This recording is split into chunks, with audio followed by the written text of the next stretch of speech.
नमस्कारम दोस्तों आज की वीडियो में हम बात करेंगे भारत के एक ऐसे महान संत के बारे में जिन्होंने न सिर्फ भारत के बल्कि पूरे विश्व की कई महान हस्तियों के जीवन को परिवर्तित करने में और उनके जीवन को एक सही दिशा देने में काफ़ी मदद की।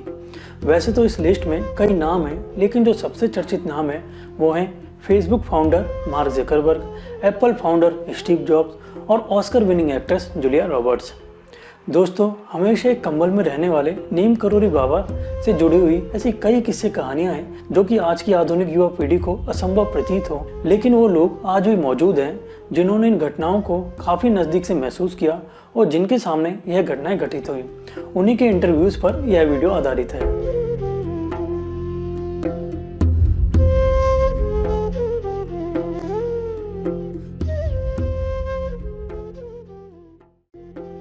सन 2015 भारत के प्रधानमंत्री श्री नरेंद्र मोदी अमेरिका के टूर पर जाते हैं। इसी दौरान फेसबुक फाउंडर मार्क ज़करबर्ग के साथ पूरी मीडिया के सामने एक लाइव इंटरव्यू होता है। इसमें मार्क ज़करबर्ग अपनी कंपनी के इंडिया कनेक्शन के बारे में बताते हैं। Before things were really going well and we had hit a tough patch and a lot of people wanted to buy Facebook and thought we should sell the company, I went and I saw one of my mentors, Steve Jobs, and he told me that in order to reconnect with what I believed as the mission of the company, I should visit this temple that he had gone to in India early on in his evolution of thinking about what he wanted Apple and his vision of the future to be. Mark Zuckerberg कहते हैं कि भारत देश हमारी company के इतिहास में एक बहुत ही महत्वपूर्ण स्थान रखता है। मेरी एक कहानी है जिसके बारे में बहुत ही कम लोग जानते हैं। कंपनी की शुरुआत में एक समय ऐसा था जब कुछ भी ठीक ठाक नहीं चल रहा था। मैं पूरी तरह से परेशान हो चुका था। कई लोग थे जो फेसबुक को खरीदना चाहते थे और हमें भी लगने लगा था कि अब हमें फेसबुक को बेच देना चाहिए। इन खराब परिस्थितियों में मैंने मेरे मार्गदर्शक एप्पल कंपनी के फाउंडर स्टीव जॉब्स से मिलना उचित समझा। मैंने उन्हें अपनी परेशानी बताई तो उन्होंने कहा, अगर तुम दुनिया से जुड़ना चाहते हो जो तुम्हारी कंपनी का मकसद भी है तो तुम्हें भारत के एक मंदिर जरूर जाना चाहिए। स्टीव जॉब्स से प्रेरणा मिलने के बाद मार्क ज़करबर्ग अमेरिका से भारत उस मंदिर में आते हैं जिसके बारे में स्टीव जॉब्स ने उनसे चर्चा की थी। यह मंदिर था नीम करोली बाबा का आश्रम कैंची धाम। मार्क ज़करबर्ग यहाँ पर एक दिन रुकने की योजना बनाकर आए थे, लेकिन वो यहाँ 2 दिन तक रुके।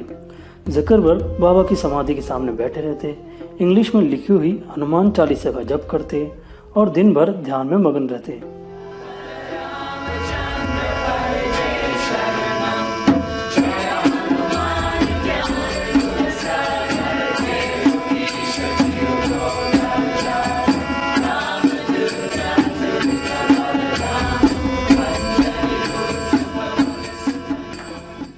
इसी दौरान उन्हें महसूस हुआ कि फेसबुक के जरिए वो दुनिया को जोड़ने का कितना महत्वपूर्ण कार्य कर रहे हैं और इस कार्य को अगर वो इसी तरह जारी रखते हैं तो पूरे विश्व में कितने महत्वपूर्ण और सकारात्मक बदलाव लाए जा सकते हैं। इसी सोच के साथ उन्होंने निर्णय लिया कि वो फेसबुक को कभी नहीं बेचेंगे और अपने इस विचार के साथ वह भारत से अमेरिका आते हैं और फेसबुक को उन बुलंदियों तक पहुँचाने में लग जाते हैं जहाँ पर वो आज है। लेकिन अब यह सवाल उठता है कि आखिर स्टीव जॉब्स ने भारत के इस मंदिर का जिक्र मार्क ज़करबर्ग से क्यों किया? आखिर ऐसी क्या घटना स्टीव जॉब्स के साथ घटी थी जिसकी वजह से परेशान मार्क ज़करबर्ग को देखकर इस मंदिर की याद स्टीव जॉब्स को आन पड़ी? दरअसल जब एप्पल फाउंडर स्टीव जॉब्स युवा थे तो वो भी कुछ इसी तरह की परेशानियों से गुजर रहे थे। उनका मन पूरी तरह से अशांत हो चुका था।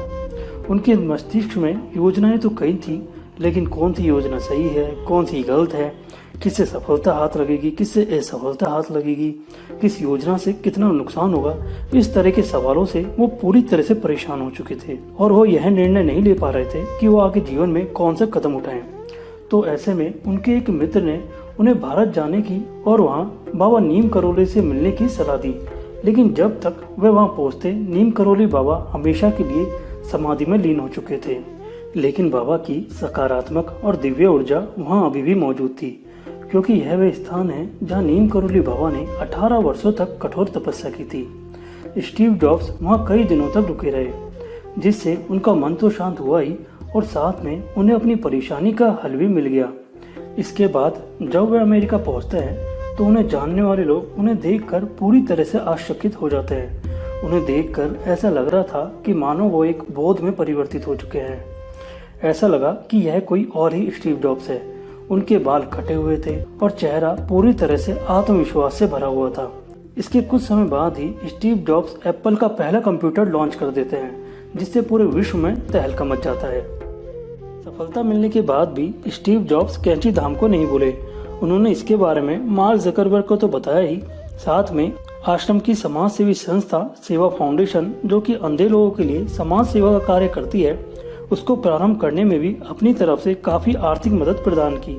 दोस्तों, नीम करोली बाबा के बारे में इतना सब कुछ जानने के बाद अब आपके मन में यह सवाल उठ रहा होगा कि आखिर कौन है नीम करोली बाबा, जिनके सामने ताकतवर देशों के उस शिखर पर बैठे हुए लोग भी सर झुकाते हैं। तो अब जानते हैं कि आखिर कैसा था नीम करोली बाबा का जीवन, जिन्हें कुछ लोग हांडी वाले बाबा, कुछ लोग त्रिकोणीय बाबा, कुछ लोग चमत्कारी बाबा, तो कुछ लोग उन्हें साक्षात हनुमान जी का अवतार कहते हैं। नीम करोली बाबा का पूर्व नाम था लक्ष्मी नारायण शर्मा। जैसा कि नाम से ही प्रतीत होता है, इनका जन्म एक ब्राह्मण परिवार में हुआ था। स्थान था उत्तर प्रदेश का फर्रुखाबाद। इनकी माता का नाम था श्रीमती कौशल्या देवी तथा पिता का नाम था श्री दुर्गा प्रसाद।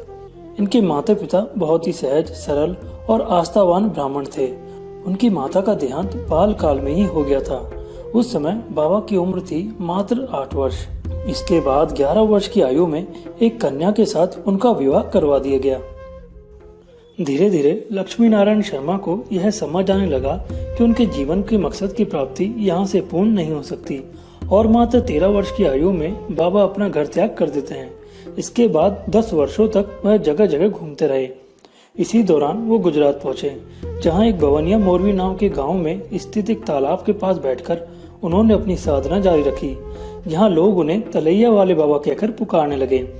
बाबा घंटों तक तालाब के पास बैठकर हनुमान जी का ध्यान करते और भक्तों को आशीर्वाद देते।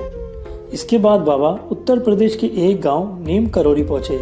यहाँ पर भी बाबा के चमत्कारों की चर्चा और भक्तों की संख्या काफी तेजी से बढ़ने लगी और गांव वालों ने कैसे न कैसे करके बाबा को यहाँ रुकने के लिए मना लिया। यहाँ पर बाबा के तप करने के लिए गांव वालों ने एक गुफा का निर्माण भी कर दिया। बाबा इस गुफा में हनुमान जी की कठिन तपस्या करते, जिससे बहुत ही कम वह बाहर आते और बिना उनकी इजाजत के कोई भी अंदर न जाता। बाबा बहुत ही कम बोलते, परंतु जब भी बोलते वो सत्य हो जाता। बाबा ने इसी गांव में हनुमान जी की एक प्राण प्रतिष्ठित स्वरूप की स्थापना की। स्थापना के समय बाबा ने अपने बालों का त्याग कर दिया, लंगोट की जगह धोती धारण कर ली। इसके बाद बाबा ने लोगों को अध्यात्म का ज्ञान देना और लोगों की भलाई के लिए कार्य करना प्रारंभ कर दिया और यहीं से लक्ष्मण दास बाबा नीम करोली बाबा नाम से प्रसिद्ध हुए। यहाँ पर नीम करोली बाबा ने 18 वर्षों तक तप किया और इसी के साथ कई चमत्कार भी किए। बाबा हमेशा दुनिया की चकाचौंध से दूर एक कंबल में बैठे रहते और भक्तों को आशीर्वाद देते। भक्त बाबा के दर्शन को आते, जिनमें से कुछ अपनी समस्याओं का समाधान पाने के बाद बाबा के आशीर्वाद के साथ प्रसन्न होकर लौट जाते, तो कुछ बाबा की भक्ति में लीन होकर यहीं रुक जाते। जैसे कि रामदास, जिनका पूर्व नाम था रिचर्ड अल्पर्ट, जो कि हार्वर्ड यूनिवर्सिटी में एक प्रोफेसर थे। कृष्णदास, जिनका नाम था जेफरी केगल, जो कि अमेरिका में एक फेमस सिंगर थे और ग्रैमी अवार्ड तक के लिए नॉमिनेटेड हो चुके थे। यह सब नाम बाबा द्वारा ही इन्हें दिए गए थे। बाबा अपने किसी भी भक्त के साथ भेदभाव नहीं करते, चाहे वो हिंदू हो या मुस्लिम, चाहे सिख हो या ईसाई, चाहे भारतीय हो या गैर भारतीय। बाबा की दृष्टि में सभी समान थे और सभी के साथ बाबा की कोई न कोई चमत्कारी और रोचक कहानी जुड़ी हुई है, जिनके बारे में बात हम हमारी आगे आने वाली वीडियोस में जरूर करेंगे। 18 वर्ष नीम करोली में तपस्या करने के बाद बाबा घूमते हुए वृंदावन आ गए। इसी दौरान देश भर में बाबा ने 108 हनुमान जी के मंदिरों का निर्माण करवाया। सन 1973 में राम नाम का जप करते हुए बाबा वृंदावन की पावन भूमि में महासमाधि में लीन हो गए और छोड़ गए राम नाम का वो नाम जो आज भी उनके मंदिरों में गूंजता है। बाबा की दिव्य ऊर्जा आज भी उनकी तपोभूमि पर भक्तों को महसूस होती है, जो आज भी लोगों के जीवन को दिशा देने का कार्य कर रही है, चाहे वो जीवन किसी आम व्यक्ति का हो, चाहे किसी बड़ी कंपनी के मालिक का। दोस्तों, आशा करते हैं कि आपको ये वीडियो पसंद आई होगी। अगर आप चाहते हैं कि हम आगे और भी वीडियोस नीम करोली बाबा के ऊपर बनाएं, क्योंकि ऐसी और भी रोचक और सच्ची घटनाएं हैं जो कि नीम करोली बाबा से जुड़ी हुई हैं, अगर आप ऐसी और भी वीडियो देखना चाहते हैं तो आप हमें कमेंट करके ज़रूर बताएं। अगर आपको हमारा कार्य अच्छा लगा तो नीचे दिए गए ज्वाइन बटन पर क्लिक करके आप हमारे कार्य को सपोर्ट कर सकते हैं। ऐसी और भी वीडियो देखने के लिए चैनल को सब्सक्राइब करना ना भूलें और इस वीडियो को ज़्यादा से ज़्यादा लोगों में शेयर करें, जिससे भारत के इस महान संत की कहानी ज़्यादा से ज़्यादा लोगों तक पहुँच पाए। धन्यवाद। स्वस्थ रहें, खुश रहें।